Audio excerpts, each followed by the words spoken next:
अस्सलामुअलैकुम दोस्तों, आज का जो पोएम है वो एस.टी. एजनिस ईव। एस.टी. एजनिस ईव ये लॉर्ड टेनिसन की पोएम है और ये एक जॉन कीट्स की भी है, लेकिन वो दूसरा है। और ये जो है ये एस.टी. एजनिस ईव ये लॉर्ड टेनिसन की पोएम है। ये एक रिलीजियस पोएम है। इसकी ये जो नाम है, ये जो टाइटल है, इसकी बैकग्राउंड की तरफ थोड़ा चलते हैं, इसके बारे में जानने की कोशिश करते हैं। ये एजनिस ईव ये एक त्यौहार होता है जो इंग्लैंड में हर 20 जनवरी को इवनिंग के टाइम मनाया जाता है, जिसमें लड़कियां रोज़े रखती है, इस तरह कुछ करती है और अपनी फ्यूचर के हस्बैंड को देखती है।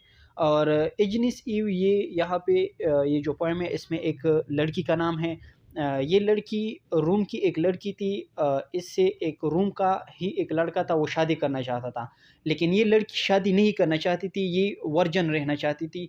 अपने आप को डाइवर्ट करना चाहती थी, क्रिश्चियन गॉड को मतलब यह इस दुनिया से वर्जिन ही जाना चाहती थी। और हज़रत ईसा अलैहिस्सलाम की बीवी बनना चाहती थी।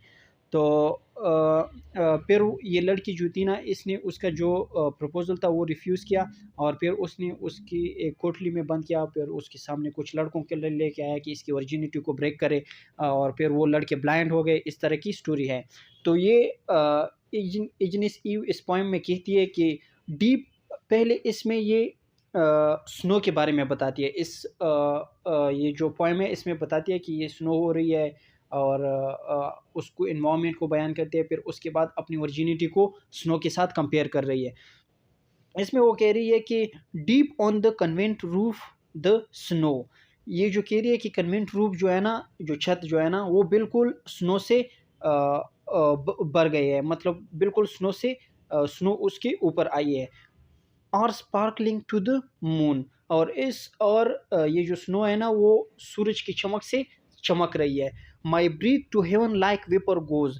मेरी जो सांस है ना, ये ऊपर आसमान की तरफ जो है ना, ऐसा जा रहा है, इज़ अ वेपर जा रहा है आसमान की तरफ। मैं माई सोल फॉलो सून। और मैं ये दुआ करती हूँ कि मेरी जो सोल है ना, ये भी जल्दी से ऊपर जाए। The shadow of the convenient towers slant down the snowy worlds. और जो कन्वीनियंट टावर्स है ना, वो भी स्नो से ढके हुए हैं।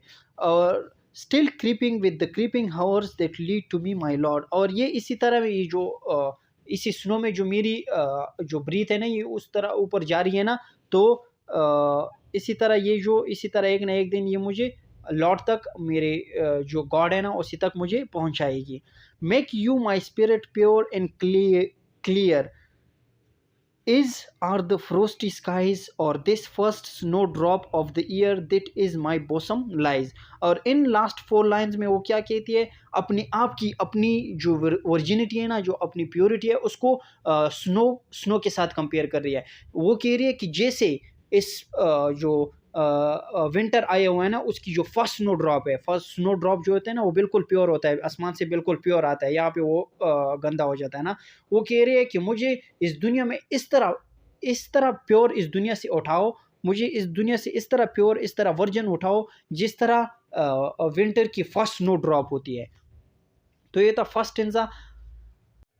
अब सेकंड स्टेंजा जो है, सेकंड स्टेंजा में वो अपने आप को एक वाइट लिम्ब के साथ कंपेयर करती है और बाद में रब से दुआ मांगती है कि मुझे एक वाइट लिबास जो है ना, वो पहना कर मुझे ऊपर लेके जाओ, जो मैं स्टार की तरह वहाँ पे चमकती रहूं।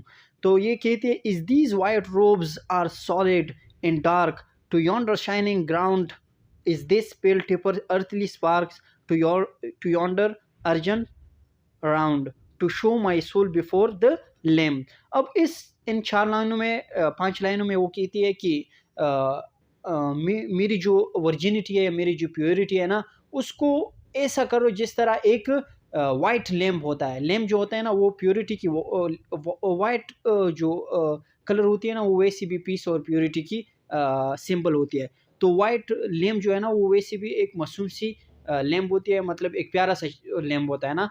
वो लैम्प भी हो और वाइट भी हो, वो वैसे प्यारा लगता है। तो वो कहता है कि मुझे वाइट लैम्प की तरह बनाओ कि ये लोगों को मेरी प्योरिटी का पता चल जाए कि मैं एक वाइट लैम्प की तरह वर्जिन हूँ, प्योर हूँ, बिल्कुल पाकीज़ा हूँ।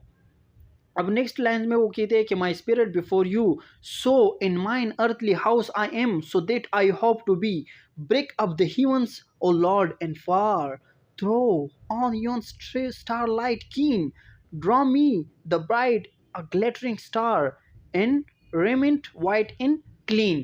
तो इन आखिरी लाइन्स में वो क्या बोलती है कि मुझे एक ऐसा लिबास पहनाओ जो वाइट हो, वाइट लिबास मुझे पहनाओ और मुझे एक ब्राइड दुल्हन की तरह रखो, एक वाइट लिबास में एक दुल्हन की तरह रखो और मुझे ऊपर लेके जाओ और मुझे एक स्टार बनाओ कि मैं एक स्टार की तरह चमकती रहूं ऊपर, कि लोगों को फिर मुझे फिर लोगों को मेरी प्योरिटी और वर्जिनिटी का पता चल जाए कि मैं एक प्योर एक वर्जन हूँ, मुझे दुनिया में किसी ने टच तक नहीं किया।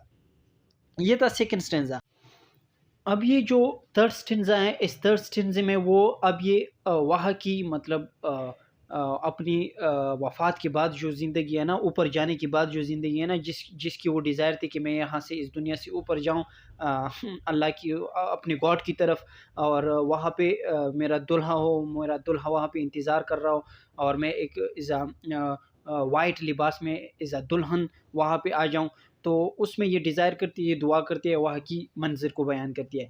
वो कहती है कि he lifts me to the golden doors, the flashes comes and go, all human bursts her starry floors and straws her lights below and deepens on and up।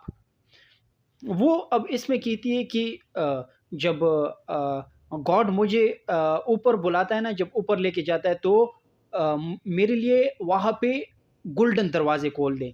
जब मैं वहाँ ऊपर जाऊँ ना, यहाँ से मेरी सूल ऊपर जाए तो ऊपर मेरी सूल के लिए जन्नत के मतलब वहाँ की जो दरवाजे हैं ना, वो गोल्डन सोने के दरवाजे खोल दे और मेरा सोल जो है ना वो ऑलरेडी प्योर है, वर्जन हूँ मैं, यहाँ से जब जा रही हूँ तो मैं वर्जन जा रही हूँ।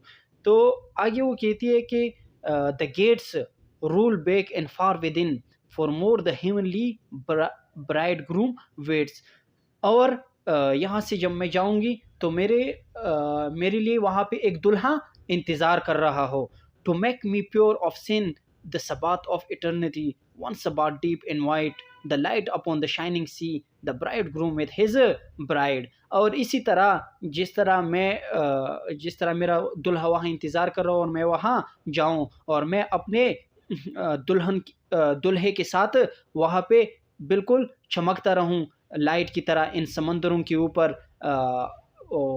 तो ये सारी उसकी क्या थे, डिज़ायर थे, और ये वहाँ से इस दुनिया से प्योर जाना चाहती थी, अपने आप को डिवोट किया था। और ये डिज़ायर ये इसने क्यों कहा कि मेरे लिए गोल्डन दरवाजे खोल दे, ये इसलिए उसने कहा कि मैं जो हूँ ना, मैंने अपनी लाइफ डिवोट की है क्रिश्चियन के नाम पे, और मैं और मेरा जो दुल्हा हो ना, ये जो दुनिया के दूल्हे हैं ना, ये मुझे नहीं चाहिए, मुझे दुल्हा जो है ना ऊपर आसमानों में चाहिए।